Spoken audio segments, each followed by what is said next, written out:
Pues ahorita el problema es de que nos quieren, no quieren que nos vayamos de aquí y tenemos a dónde irnos.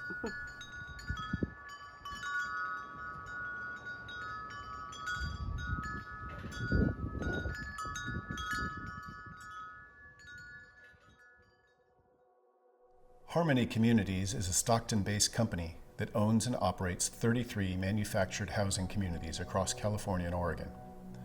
The company has about 63 employees and bolsters around $16.8 million in revenue while serving over 5,000 residents. Founded in 1997, their website claims to focus on revitalizing affordable housing and offering amenities like laundry, clubhouses, and pools. However, at the Littlewoods Mobile Home Park, Harmony's affordable housing opportunity is not enacted as advertised. They're putting profits over people. So for individuals living in mobile home parks, it's becoming more and more of a struggle for them to actually even remain in their places. So it's harder for them to age in place, or it's harder for them to even raise a family in those parks. The housing crisis in Petaluma has impacted our entire community, but those who are the most vulnerable, those who are working adults or even families that are living on the edge of poverty, they're the ones who have been most impacted by the housing crisis. Soy María Padilla, tengo 25 años viviendo aquí. Mi hija y mi nieta viven conmigo.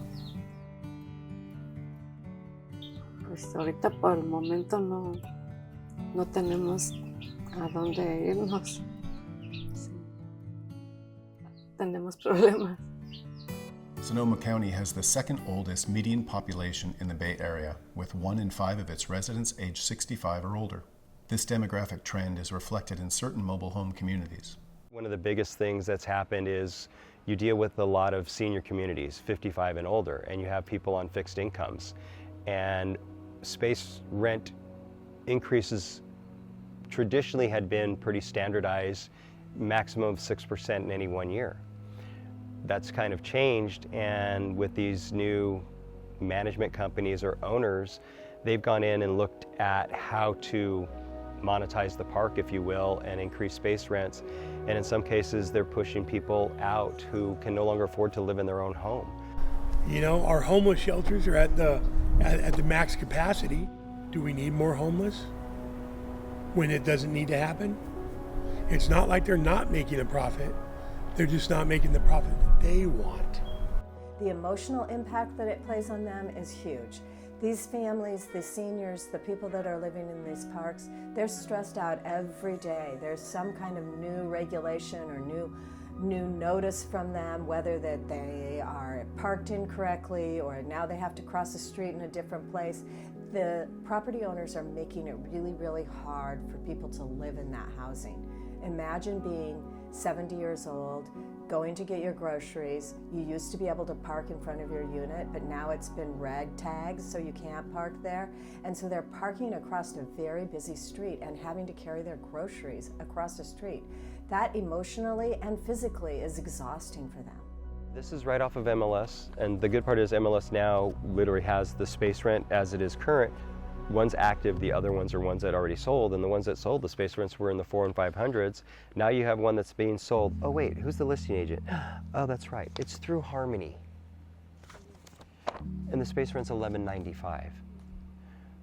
Oh, by the way, it's the low space rent of $11.95. That's their wording. And the price reflects a gift of sale in the amount of $45,000 for signing a long-term lease.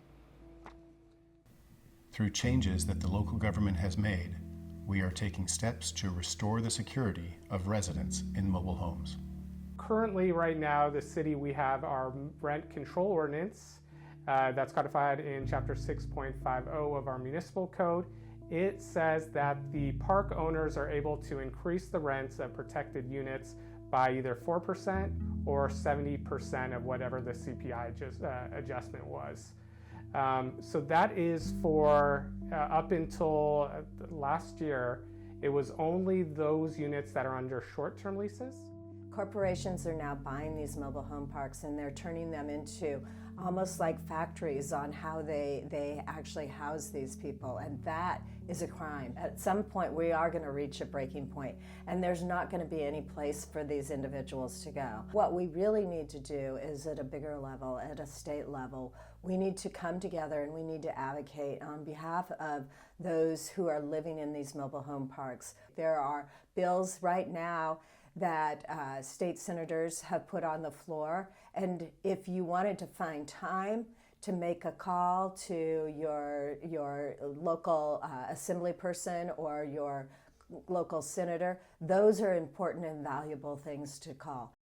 Yo quisiera que estuviera como antes, que estemos tranquilos. Further change that needs to happen lies within the parks, between tenants, cities, and corporations. They need to strike a balance between capitalism and basic human necessities. The people of Little Woods have protested for fair rent to be a right, not a rarity, and yet residents are faced every day with the same question: how will I maintain a roof over my head?